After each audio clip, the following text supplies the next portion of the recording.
Hello guys, welcome back in our new video. तो आज हम शुरू करने वाले हैं ईवीएस का एक बहुत ही इंपॉर्टेंट टॉपिक, आश्रय और परिवार। ऐसा कोई सेट नहीं है जिसमें इससे क्वेश्चन ना आता हो। तो बिना टाइम वेस्ट करते हुए शुरू करते हैं हम आज का वीडियो। तो देखिए, आश्रय किसे कहते हैं? जिस जगह पर जीव रहते हैं उस जगह को उनका आश्रय कहा जाता है। सभी जीवों का आश्रय अलग अलग होता है।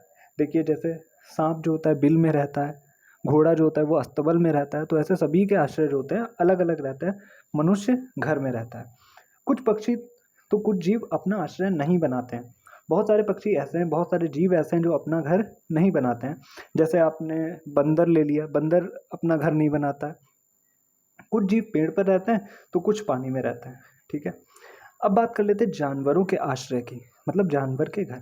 कुछ जानवरों के आश्रय निम्न प्रकार हैं। तो देखिए, सबसे पहले मनुष्य के घरों में रहने वाले जीव कौन कौन से? कुत्ता हो गया, बिल्ली, छिपकली, मच्छर, मकड़ी इत्यादि। जंगल में रहने वाले जीव कौन से? शेर, हाथी, हिरण, गैंडा, बाघ, मोर। पेड़ पर रहने वाले जीव कौन से? बंदर, पांडा, स्लॉथ, लंगूर, पक्षी।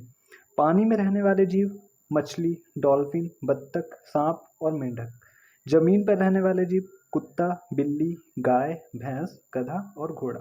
जमीन के अंदर रहने वाले जीव, देखिए जो बिल में रहते हैं, सांप, चूहा, चींटी, खरगोश, केचुआ, बिच्छू इत्यादि। अब बात कर लेते हैं कुछ जीवों के आश्रय निम्न प्रकार हैं। तो देखिए, मनुष्य घर में रहता है, मधुमक्खी छत्ते में रहती है, खरगोश बिल में रहता है, घोड़ा अस्तबल में रहता है, सांप भी बिल में रहता है, सुअर शूकरशाला में रहता है और हाथी जंगल में रहता है। तो अब हम चलते हैं अपने नेक्स्ट पेज की ओर। तो अब हम आ गए हैं अपने नेक्स्ट पेज पे। तो देखिए, यहाँ पे आपका बहुत ही कम टाइम में बहुत ही इंपॉर्टेंट टॉपिक्स जो है यहाँ पे रिवीजन हो जाने वाले हैं। तो बात कर लेते हैं पक्षियों के घोंसले। पक्षी अपना घोंसला खुद बनाते हैं। सभी पक्षियों के घोंसले एक जैसे नहीं होते हैं। पक्षी अपना घोंसला अंडे देने के लिए बनाते हैं। जब अंडे से बच्चे निकल जाते हैं तब पक्षी अपना घोंसला छोड़ देते हैं। तो देखिए, अब हम डिस्कस कर लेते हैं कुछ चिड़िया जो हैं जो सीटेट में ज़रूर पूछी जाती हैं। तो पहला है कलचिड़ी। यह अपना घोंसला जमीन पर पत्थरों के बीच बनाती है और इसकी पहचान होती है कि इसकी चोंच लाल होती है। जुलाही चिड़िया, इसका घोंसला लालटेन की तरह होता है। इसमें घोंसला जो होता है नर पक्षी बनाता है और उसका चुनाव करती है फीमेल बर्ड। जो घोंसला उसे अच्छा लगता है वो उसी में अंडे देती है। मैंने देखिए प्रीवियस एक वीडियो बना रखा है। अगर आपको यहाँ पे समझ में ना आए, ये रिवीजन के लिए आपके, अगर समझ में नहीं आता है तो आप प्रीवियस वीडियो ज़रूर देख लीजिएगा।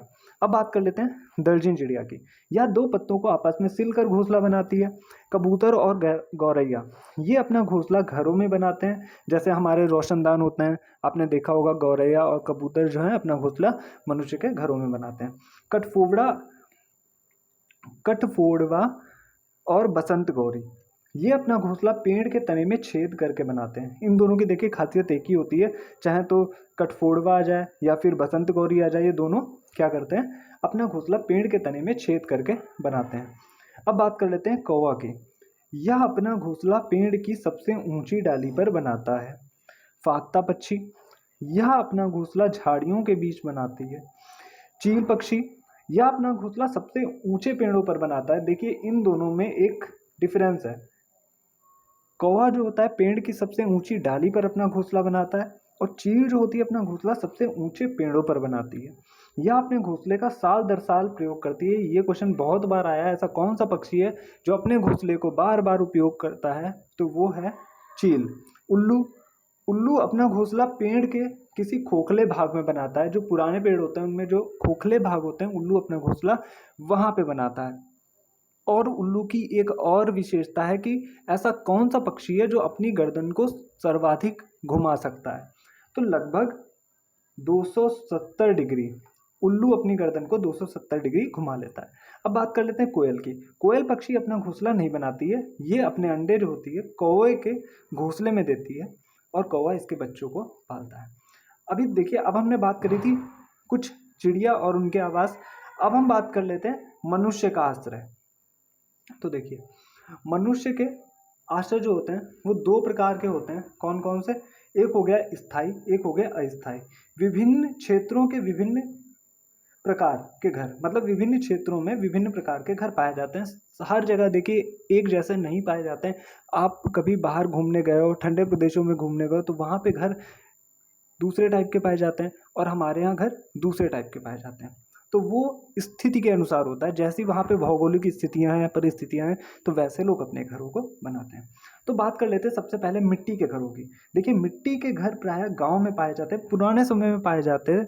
अभी भी आपको कहीं ना कहीं मिट्टी के घर देखने को मिल जाएंगे और मोस्टली आपको ये घर जो होते हैं राजस्थान में देखने को मिलता है। ये क्यों बनाए जाते हैं? इनकी दीवारें इतनी मोटी होती हैं कि बाहर की गर्मी अंदर नहीं आ पाती है।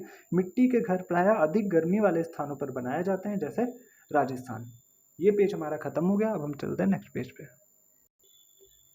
तो देखिए इन घरों की दीवारें मोटी होती हैं ताकि गर्मी अंदर ना जा सके। इन घरों को समय समय पर लीपा जाता है। तो लेपन किससे किया जाता है? मोस्टली देखिए गोबर से किया जाता है। गोबर से लीपने का कारण होता है कीड़े ना आए, जिससे कि इन घरों की छतें झाड़ियों या छप्पर की बनी होती है, घास फूस की बनी होती है। अब बात कर लेते हैं बांस या लकड़ी के घर।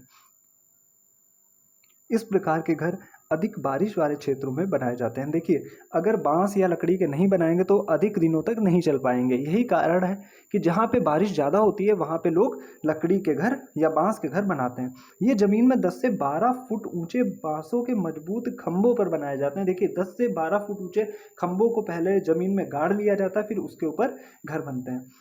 ये क्यों बनाए जाते हैं? बाढ़ से बचने के लिए। देखिए रीज़न भी दे रखा है। भारत के असम में ऐसे घर पाए जाते हैं। असम देखिए ज़्यादा बारिश वाला इलाका है, तो वहाँ पे ऐसे घर पाए जाते हैं। अब बात कर लेते हैं पत्थर और लकड़ी के घर।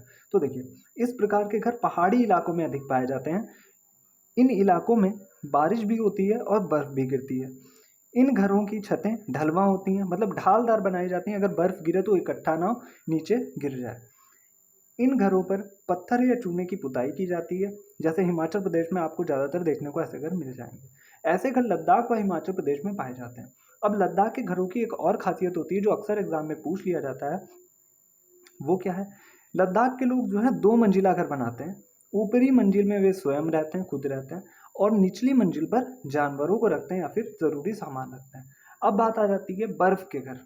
बहुत ही इंटरेस्टिंग टॉपिक चल रहा है, तो आप वीडियो में लास्ट तक बने रहिएगा।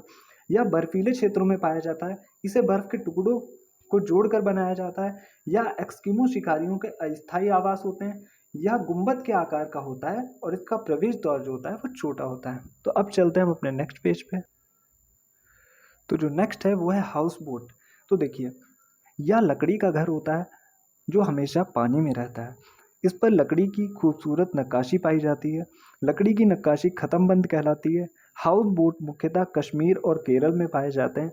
पॉइंट्स को आप बहुत ही ध्यान से सुनिएगा। ये हाउस बोट जो होते हैं टूरिस्ट अर्थात जो पर्यटक लोग आते हैं घूमने के लिए, जिन्हें सैलानी भी बोलते हैं, उनके लिए होते हैं हाउस बोट। अब बात कर लेते हैं जो हमारा नेक्स्ट टॉपिक है वो है डोंगे। डोंगे कश्मीर में पाए जाते हैं। स्थानीय लोग इसका उपयोग करते हैं। देखिए हाउस बोट का उपयोग किन लोगों के लिए होता है? टूरिस्ट लोगों के लिए होता है, ठीक है ना। और ये आप जरूर याद रखिएगा ये वाला पॉइंट कि जो लकड़ी की नक्काशी होती है वो खत्मबंद कहलाती है। अब बात कर लेते हैं डोंगे। स्थानीय लोग इसका उपयोग करते हैं। यह नक्काशी रहित होता है। देखिए डोंगे ऐसी नाव होती हैं जिनमें नक्काशी नहीं होती है। इसमें स्थानीय लोग रहते हैं और इसमें अलग अलग कमरे होते हैं। और जो हमारा लास्ट टॉपिक होने वाला है वो है टेंट। यह अस्थायी आवास होता है। जैसा कि आपने देखा होगा बहुत सारी जनजातियों के लोग ऐसे रहते हैं जो टेंट लगा के रहते हैं। उन्हें समय समय पर वहाँ से हटना पड़ता है, इसीलिए ये अस्थायी आवास कहे जाते हैं। यह अलग अलग चीज़ों से बनता है, जैसे प्लास्टिक व कपड़े से भी बनाया जाता है। लद्दाख के चांगपा जनजाति के लोग याक के बालों से टेंट बनाते हैं, जिसे रेबो कहते हैं। बहुत बार पेपर में क्वेश्चन आ चुका है रेबो क्या है। रेबो एक प्रकार का टेंट है जो कि चांगपा जनजाति के लोगों के द्वारा बनाया जाता है। आई होप आपको आज का वीडियो यूज़फुल लगा होगा। अगर आपको हमारा वीडियो थोड़ा भी यूज़फुल लगा है तो हमारे वीडियो को लाइक कर दीजिएगा और चैनल को सब्सक्राइब कर दीजिएगा। Thank you.